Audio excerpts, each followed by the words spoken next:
नमस्कार, मैं शिवानी रतूड़ी आर्यभट्ट टाइम्स में आपका स्वागत करती हूं, जहां आप जानेंगे 4 मार्च की बिहार की 7 बजे तक की सभी ताजा बड़ी खबरों के बारे में। उससे पहले रुक करते हैं सुर्खियों की ओर। बिहार बजट 2025 विकास की नई उड़ान या चुनावी लुभावनापन। जी हां, सुनील सिंह की सदस्यता बहाल, फिर भी सदन से बाहर क्यों? मोहन भागवत का बिहार दौरा, राष्ट्र निर्माण पर संवाद, तेजस्वी की भविष्यवाणी पर अशोक चौधरी का तंज, 2025 में होगा सबसे खराब प्रदर्शन। जी हां, पाइपलाइन पर डाका, बिहार में पेट्रोलियम चोरी पर सख्ती।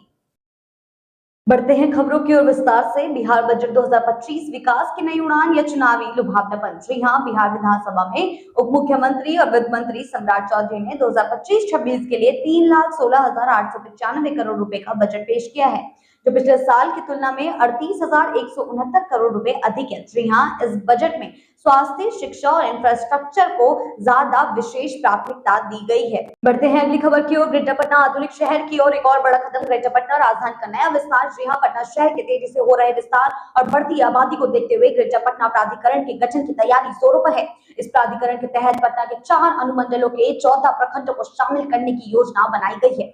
इससे बेहतर नागरिक सुविधाएं, संगठित शहरीकरण और आधुनिक बुनियादी ढांचे को विकास होगा। जिला प्रशासन ने इसका प्रस्ताव नगर विकास एवं आवास विभाग को भेज दिया है। जी हां, जिससे राजधानी को नए आयाम मिलने की उम्मीद है। ग्रेटर पटना एक स्मार्ट और विकसित भविष्य की ओर बढ़ते जा रहा है। बढ़ते हैं अगली खबर की ओर। सुनील सिंह की सदस्यता बहाल, फिर भी सदन से बाहर क्यों? जी हां, आरजेडी एमएलसी सुनील सिंह की विधान परिषद सदस्यता सुप्रीम कोर्ट के आदेश से बहाल तो हो गई है, लेकिन वह अब तक सदन की कार्यवाही में शामिल नहीं हो पाए हैं। नीतीश कुमार की मिमिक्री करने पर उनकी सदस्यता रद्द कर दी गई थी, जिसे सुप्रीम कोर्ट ने पलट दिया है। बावजूद इसके विधान परिषद ने अब तक इस आदेश का पालन नहीं किया। जी हां, बजट सत्र के बीच सुनील सिंह ने सभापति अवधेश नारायण सिंह को पत्र लिखकर अपनी सदस्यता बहाल करने की मांग की है। सवाल ये उठ रहा है कि क्या न्यायालय का आदेश भी अब राजनीति की भेंट चढ़ गया है? बढ़ते हैं अगली खबर की ओर। मोहन भागवत का बिहार दौरा, राष्ट्र निर्माण पर संवाद। जी हां, राष्ट्रीय स्वयंसेवक संघ के प्रमुख मोहन भागवत 6 मार्च को बिहार के सुपौल के वीरपुर आ रहे हैं, जहां वे सरस्वती विद्या मंदिर के नए भवन का उद्घाटन करेंगे। उनकी इस यात्रा को लेकर संघ कार्यकर्ता पूरी तरह तैयार हैं। भागवत इस दौरान स्वयंसेवकों से संवाद करेंगे और समाज और राष्ट्र निर्माण से जुड़े महत्वपूर्ण विषयों पर चर्चा करेंगे। इससे पहले पीएम नरेंद्र मोदी और बीजेपी अध्यक्ष जेपी नड्डा भी बिहार दौरे पर आ चुके हैं, जिससे प्रदेश की राजनीति गर्मा गई है। संघ प्रमुख की यात्रा को लेकर जनता में खास उत्साह दिखाई दे रहा है। बढ़ते हैं अगली खबर की ओर। तेजस्वी की भविष्यवाणी पर अशोक चौधरी का तंज, 2025 में होगा सबसे खराब प्रदर्शन। जी हां, बिहार में राजनीतिक बयानबाजी तेज हो गई है। आरजेडी नेता तेजस्वी यादव ने एनडीए सरकार के 2025 के बजट को आखिरी बताया तो मंत्री अशोक चौधरी ने उन पर करारा वार कर दिया है। जी हां, चौधरी ने कहा है कि तेजस्वी को विपक्ष का नेता छोड़कर राजनीतिक भविष्यवक्ता बन जाना चाहिए, क्योंकि जनता उन्हें सत्ता में लाने को तैयार नहीं है। उन्होंने दावा किया कि 2025 का चुनाव आरजेडी के लिए सबसे खराब साबित होगा और उनका 2020 का प्रदर्शन भी चिराग पासवान के सहयोग की वजह से बेहतर था। जी हां, अब देखना यह है कि तेजस्वी इस बयान पर कैसे पलटवार करते हैं। बढ़ते हैं अगली खबर की ओर। पाइपलाइन पर डाका, बिहार में पेट्रोलियम चोरी पर सख्ती। जी हां, बिहार के 8 जिलों में पाइपलाइन क्षतिग्रस्त कर पेट्रोलियम पदार्थों की चोरी की गई है। घटनाएं सामने आने के बाद जिसे पुलिस मुख्यालय ने गंभीरता से लिया है। पिछले 6 सालों में 37 मामले दर्ज किए गए हैं। सीआईडी के एसपी चंद्रशेखर विद्यार्थी ने संबंधित जिलों को सख्त कार्रवाई के निर्देश दे दिए हैं। पुलिस अब इस संगठित अपराध पर नकेल कसने की तैयारी में है, ताकि राज्य में तेल चोरी के इस खेल पर लगाम लगाई जा सके।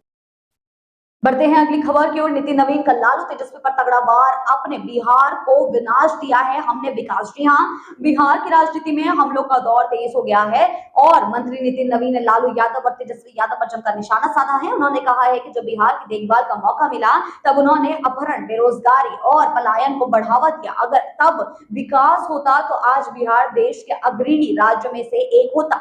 उन्होंने यह भी कहा कि आज बिहार आगे बढ़ रहा है तो पीएम मोदी और नीतीश कुमार की देन है। वहीं तेजस्वी पर तंज कसते हुए उन्होंने बोला है कि जैसे संस्कार मिले हैं वैसी ही सोच बनी है। अब देखना यह है कि आरजेडी इस पर क्या जवाब देती है।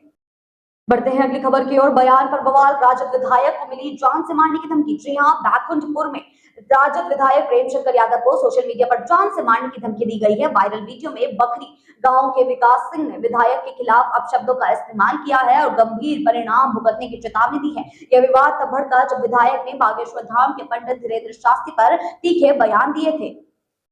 बढ़ते हैं अगली खबर की ओर। बिहार विधानसभा में राजेश हांसदा हत्याकांड पर हंगामा। जी हां, विधायक अजय कुमार ने सरकार से पूछे तीखे सवाल। जी हां, बिहार विधानसभा में राजेश हांसदा हत्याकांड का मुद्दा जोरों शोरों से उठ रहा है। विधायक अजय कुमार ने सरकार से पूछा कि 10 आरोपियों में से सिर्फ 2 की ही क्यों गिरफ्तारी क्यों हुई है। उन्होंने आरोप लगाया कि शेष 6 आरोपी अब भी खुलेआम घूम रहे हैं और पीड़ित परिवार को धमका रहे हैं। इस पर मंत्री विजेंद्र यादव ने कहा कि जांच के बाद ही कार्रवाई होगी। विधायक ने फिर से सवाल किया कि बाकी आरोपियों पर कोई कदम क्यों नहीं उठाया गया। इस मुद्दे को लेकर सदन में हंगामा भी हुआ, जबकि सरकार ने भरोसा दिलाया है कि सभी आरोपियों पर सबूत के आधार पर सख्त कार्रवाई की जाएगी। बढ़ते हैं अगली खबर की ओर। बिहार चुनाव तेजस्वी के लिए नई चुनौती, कांग्रेस के बदले तेवर। जी हां, बिहार में चुनावी घमासान तेज। कांग्रेस अब आरजेडी की बी टीम बनने को तैयार नहीं है। ये प्रदेश प्रभारी कृष्णा अल्लावरू भी क्लियर कर चुके हैं और साथ ही साथ कन्हैया कुमार ने भी ये साफ कर दिया है कि अगर सम्मानजनक गठबंधन नहीं मिला तो कांग्रेस अकेले मैदान में उतरेगी। जी हां, कन्हैया बोले, गांव-गांव कांग्रेस को मजबूत करेंगे, 243 सीटों पर भी लड़ सकते हैं। राहुल गांधी भी बिहार में अपनी जमीन तलाश रहे हैं, जिससे महागठबंधन की राजनीति में दरार के संकेत मिल रहे हैं। अब सवाल ये है कि क्या बिहार में कांग्रेस आरजेडी का साथ रहेगा या नई सियासी चाल चली जाएगी। बढ़ते हैं अगली खबर की ओर। तेजस्वी से आगे निकले मुकेश सहनी। 2025 चुनाव से पहले आलमनगर सीट पर ठोका दावा। जी हां, बिहार चुनाव से पहले वीआईपी प्रमुख मुकेश सहनी ने बड़ा दावा खेलते हुए मधेपुरा की आलमनगर सीट पर अपना दावा ठोक दिया है। उन्होंने कहा है कि निषाद समाज की ताकत अब सरकार बनाने में दिखेगी, न कि सिर्फ मछली पकड़ने में। जी हां, सहनी ने 40 विधायकों की रणनीति पर जोर देते हुए कहा है कि अगर इतनी संख्या हुई तो उन्हें तोड़ नहीं पाएगा। जी हां, उन्होंने निषाद आरक्षण के लिए संघर्ष जारी रखने की बात कही है और जनता से अपने अधिकारों के लिए जागरूक होने की अपील भी की है। बढ़ते हैं अगली खबर की ओर। बिहार चुनाव 2025 एनडीए के चेहरे पर सस्पेंस खत्म, चिराग ने खोले पत्ते। जी हां, बिहार विधानसभा चुनाव से पहले एनडीए में सियासी हलचल तेज हो गई है। चिराग पासवान ने बड़ा बयान देते हुए कहा है कि नीतीश कुमार के नेतृत्व में ही पूरा एनडीए एकजुट है और सभी सीटों पर जीत दर्ज करेगा। उन्होंने विपक्ष पर हमला बोलते हुए कहा है कि आरजेडी और कांग्रेस खुद बिखर रही है, इसलिए एनडीए में फूट डालने की अफवाह फैला रही है। जी हां, चिराग का यह बयान इसलिए अहम है क्योंकि पिछले कुछ दिनों से चुनाव में नीतीश कुमार के बड़े विरोधी थे, लेकिन अब मोदी के हनुमान कहे जाने वाले चिराग ने खुद को एनडीए के साथ पूरी तरह खड़ा कर लिया है। क्या बिहार में एनडीए का चेहरा नीतीश ही होंगे? जवाब चिराग के बयान में छिपा हुआ है, जो कि हमें अब चलकर मिल गया है। बढ़ते हैं अगली खबर की ओर। बिहार में 75 बनाम 36 की सियासी जंग, तेजस्वी के वॉर पर एनडीए का पलटवार। बिहार चुनाव में नजदीक आते ही तेजस्वी यादव ने 75 बनाम 36 की राजनीतिक लड़ाई छेड़ दी है। उन्होंने नीतीश कुमार की उम्र को मुद्दा बनाते हुए कहा है, मैं 36 का हूं, लंबी राजनीति करनी है, जो कहा है वो करके दिखाऊंगा। तेजस्वी ने नीतीश को खजाना बताकर हटाने की बात कही है, तो एनडीए नेताओं ने उन पर लालू परिवार पर पलटवार कर दिया है। चुनावी साल में नेता बयानबाजी से वोटरों को लुभाने में जुटे हुए हैं। सवाल यह है कि बिहार में वाकई 75 की अनुभवी सरकार बनाम 36 की नई राजनीति की जंग होने वाली है। बढ़ते हैं अगली खबर की ओर। बिहार विधानसभा में कब्रिस्तान पर हंगामा, मंत्री और आरजेडी नेता में तीखी बहस। जी हां, बिहार विधानसभा में कल सदन गरमाया रहा, जब कब्रिस्तान की मरम्मत का मुद्दा उठा। आरजेडी नेता ललित यादव और मंत्री विजेंद्र यादव के बीच तीखी बहस हो गई। मंत्री ने कहा कि क्षेत्रीय विकास योजना से मरम्मत कराई जा सकती है, लेकिन विपक्ष ने इसे सरकार की नाकामी बताया। सदन में विपक्षी विधायकों ने हंगामा किया और नारेबाजी की। वहीं सभी की नजरें बिहार के 3 लाख करोड़ से ज्यादा के बजट पर टिकी हुई थी, जिसे चुनाव से पहले सरकार का अंतिम बजट माना जा रहा था।